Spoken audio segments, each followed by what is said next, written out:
And welcome back as we continue our journey through the book of Acts. Today we continue our study in chapter 12.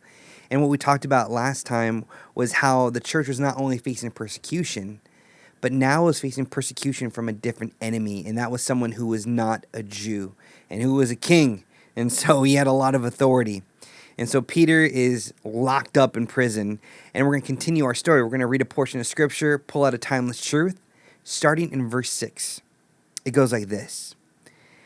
Now, when Herod was about to bring him out, on that very night, Peter was sleeping between two soldiers, bound with two chains.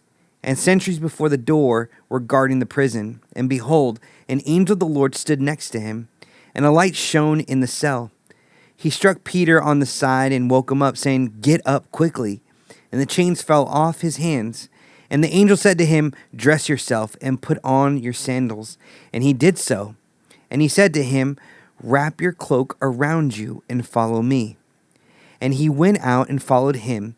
He did not know that what was being done by the angel was real, but thought he was seeing a vision. When they had passed the first and second guard, they came to the iron gate leading into the city. It opened for them on its own accord, and they went out and went along one street, and immediately the angel left them. When Peter came to himself, he said, "Now I am sure that the Lord has sent his angel and rescued me from the hand of Herod and from all that the Jewish people were expecting." In stressful situations, most people have trouble sleeping, right? The nights are filled with worry instead of rest.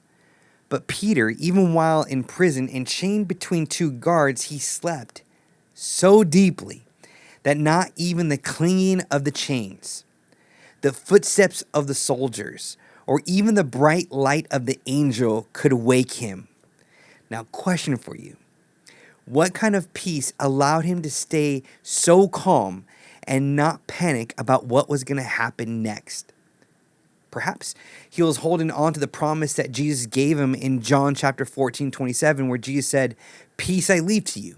Peace I give to you, not as the world gives, but only as I can give to you. Let not your hearts be troubled, neither let them be afraid."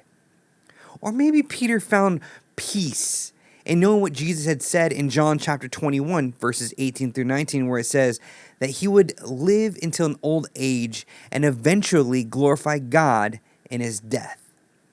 Now, whatever the reason, Peter's ability to rest in such frightening moments reveal a deep trust that in God he can find his true peace. It's unlikely that Peter found peace by imagining ways to escape or by believing that in his own abilities that he can fix the situation.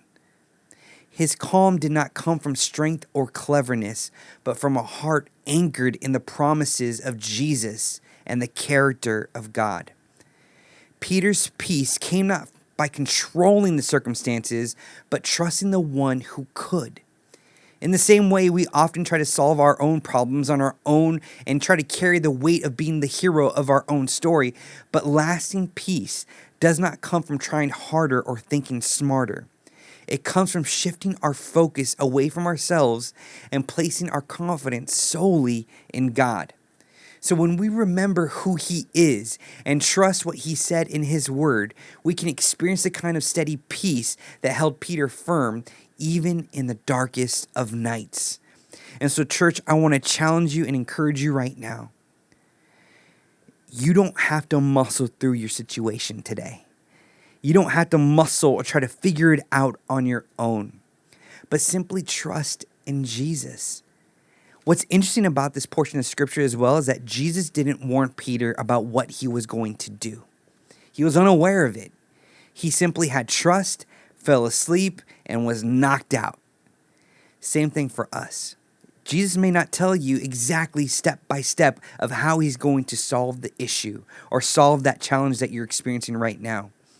Maybe what he's trying to say is, hold on to my word, hold on to what I said, trust me. Now get some rest. I'll take care of it.